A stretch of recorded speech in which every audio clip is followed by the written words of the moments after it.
नमस्कार, बुलेटिन में आपका स्वागत है। मैं हूं आपके साथ आशीष प्रमोद गोस्वामी। बुलेटिन की शुरुआत करेंगे एक बड़ी सियासी खबर के साथ। खबर जयपुर से है। मंत्री धारीवाल और धर्मेंद्र राठौड़ ने नोटिस का जवाब दिया है। जो आलाकमान ने नोटिस दिया था उसका जवाब दिया है मंत्री धारीवाल और धर्मेंद्र राठौड़ ने। आपको बता दें, सूत्रों के हवाले से ये इनपुट्स मिल रही है, खबर मिल रही है कि आलाकमान में पूरा विश्वास जताते हुए कहा है कि विधायक दल की बैठक के समानांतर में हमने कोई बैठक नहीं की, बल्कि विधायक तो सिर्फ चर्चा के लिए इकट्ठा हुए थे, क्योंकि विधायक दल की बैठक से पहले एमएलएज में ये अविश्वास पनपा था। उनकी इच्छा, उनकी रायशुमारी के बिना बड़ा बदलाव किया जा रहा है, जबकि विधायकों की पसंद सीएम अशोक गहलोत है और वो सर्वमान्य नेता हैं। इसलिए इस अविश्वास के चलते ही वो सीएमआर में बैठक में नहीं गए थे। तो ये प्रशांत पारिक जी हमारे स्टेट हेड फोन लाइन पर जुड़ गए हैं। प्रशांत जी, ये जो सफाई पेश की गई है, उम्मीद यही थी यही लिखेंगे और क्या लिखेंगे? बिल्कुल इसी तरह का जो है जवाब पेश किया जाएगा, इस तरह की उम्मीद थी। और जो बात ये बाइट में कह रहे थे मीडिया के सामने भी और ऑफ कैमरा भी, वही बात है कि हमने कोई बैठक नहीं बुलाई। विधायक आए और आते चले गए और उसके बाद फिर वो बैठक का रूप ले लिया और बैठक में ही जब नाराजगी सामने आई तो फिर इस्तीफे की पेशकश तक बात पहुंच गई। कुल मिलाकर एक जवाब पेश करने की औपचारिकता के तौर पर जो है हम देख सकते हैं इसको कि पार्टी ने कारण बताओ नोटिस जारी किया, उन्होंने जवाब दिया है। लेकिन क्या पार्टी अब इस जवाब से संतुष्ट होगी? क्योंकि दिल्ली से जो खबर थी कल, उसके मुताबिक थोड़े तेवर जो आलाकमान के वो नर्म है। वो अगर जवाब से सेटिस्फाइड होते हैं तो हो सकता है कोई बड़ा एक्शन तीनों ही नेताओं के खिलाफ नहीं लिया जाए।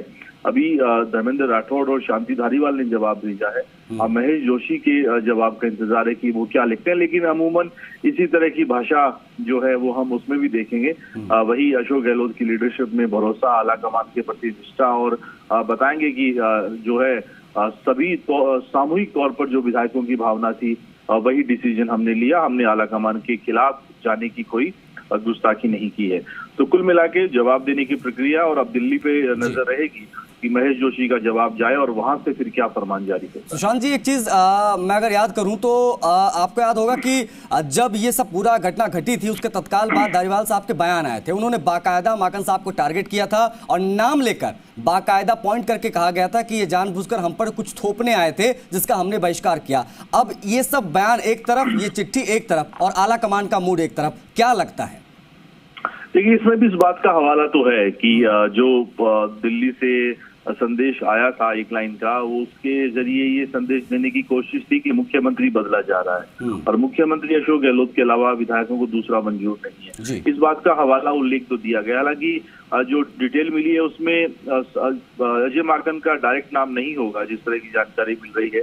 और अगर इन्हें बुलाया जाए और फेस टू फेस बातचीत की जाएगी तो अपना पक्ष रखेंगे। लेकिन कुल मिलाकर पहली कोशिश तो यही है यहाँ से तो कम से कम जयपुर से कि मामले को ठंडे बस्ते में डाला जाए, जवाब देने की औपचारिकता की जाए और ये उम्मीद भी की जाए कि आलाकमान कोई बहुत कड़ा फैसला इनके खिलाफ नहीं लेगा। बहुत शुक्रिया आपका सुशांत जी, जुड़ने के लिए, तमाम अपडेट्स के लिए, तमाम जानकारियों के लिए। तो मंत्री धारीवाल और धर्मेंद्र राठौड़ ने नोटिस का जवाब दिया है और अपना पक्ष रखा है। अब उम्मीद उनको ये है कि आलाकमान इस पूरे मामले को ठंडे बस्ते में डालेगा, क्योंकि ये मामला बहुत ज्यादा चर्चा में है।